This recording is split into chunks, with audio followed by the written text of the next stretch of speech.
There are stories buried in Africa's soil that the world was never meant to hear, stories of power, of love, of kingdoms, and of secrets so bold that they could change how we see history itself. For too long, Africa's past has been silenced, rewritten, or forgotten. But here, on this channel, we bring those truths back to life. If you are tired of one-sided history, if you believe Africa's voice deserves to be heard, then you are in the right place. This is not just history, this is the soul of a people. Before we dive in, I need just 2 seconds of your time. Hit like as an appreciation to Africa's rich heritage, and subscribe so you never miss a story. Trust me, what you're about to hear will keep you watching until the very end. In today's world, sex is often treated as something private, even shameful. But in Africa's deep past, sex was not hidden in the shadows, it was celebrated, it was ritualized, and in many societies, it was considered sacred.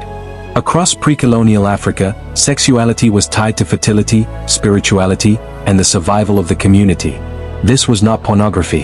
It was not exploitation. It was an act of power, of connection, and of offering. Let's begin with sacred prostitution, a practice that shocks modern ears, but in the past it held great spiritual meaning. In regions of West Africa, women served in temples dedicated to fertility deities. They were not viewed as sinners, but as sacred vessels. When a man united with them, it was not just an act of pleasure, but a ritual of offering. The sexual union symbolized the bond between human beings and the gods of life, harvest, and fertility. Every act carried spiritual weight. It was believed to bring blessings for crops, for childbirth, and for the prosperity of the clan. We find similar practices among the Yoruba and the Daomey in present-day Nigeria and Benin, where fertility deities like Oshun and Mawu were worshipped with dances, songs, and rituals of sexual expression. In some shrines, priestesses embodied the goddess, and their union with worshippers was believed to connect the people directly to the divine. This was sex as a sacred bridge, not a hidden sin. Now let's turn to festivals of sexual expression. Across Africa, festivals were times of release, of openness, and of honoring fertility. During harvest festivals, like yam festivals in parts of West Africa, communities would sing erotic songs, perform dances filled with sexual symbolism, and openly celebrate human desire. These were not seen as vulgar, but as natural expressions of life itself. Among the Dogon of Mali, fertility dances included movements that imitated sexual acts, performed in public, before elders, men, women, and children. The message was clear: sexuality is part of the cycle of life, just like the rain, the sun, and the earth. And in southern Africa, the Zulu reed dance today still carries echoes of those ancient traditions. Though now transformed, it reminds us how communities once used ritual and performance to educate, celebrate, and preserve values around sexuality and fertility. My friend, if you are learning something new and feeling proud of Africa's hidden past, take just 2 seconds right now, tap the like button as an appreciation for African history, and subscribe so you don't miss the next episode. Let's keep this knowledge alive together. Now, back to our journey. What's most striking is how colonial powers changed these traditions.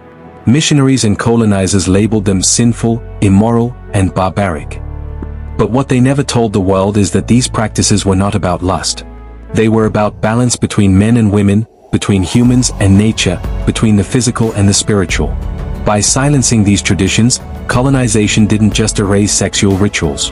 It severed Africa's spiritual link to fertility, harvest, and the cycles of life. In ancient Africa, sex was sacred. It was temple worship.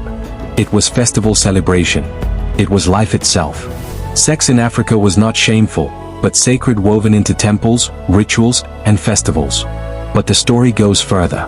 To truly understand, we must look at how sex was believed to heal, to connect to the ancestors, and how outside forces buried these practices in silence. Across many African societies, sex was not only about pleasure or fertility. It was medicine. Among the Shona of Zimbabwe, sexual rituals were sometimes prescribed by healers as part of spiritual cleansing. The union of man and woman was thought to restore balance to the body, to chase away evil spirits, and to renew life energy. Among the Baganda of Uganda, sexual knowledge was carefully taught by paternal aunts and uncles, not parents. These elders prepared young men and women with practical lessons, not just in technique, but in the sacred meaning of union. To them, sex was never dirty.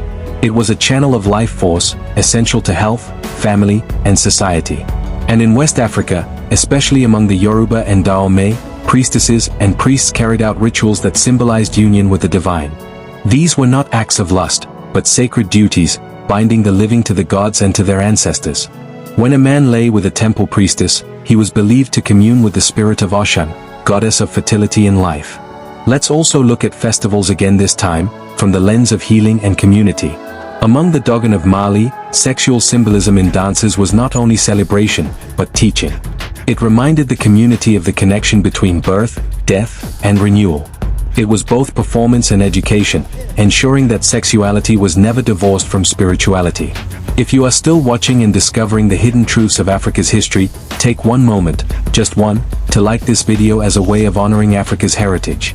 And if you haven't already, subscribe now, because the history we are uncovering together is not found in textbooks. Now, let us confront the silence. When colonialism and missionary religions spread across Africa, they carried new definitions of morality.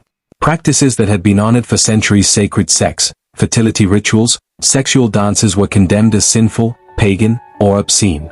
Temples were destroyed, priestesses were shamed, and communities were forced to abandon the rituals that once bound them to nature and spirit. This was not just the loss of traditions. It was the loss of an entire worldview, one in which sexuality was natural, celebrated, and balanced between the physical and the divine.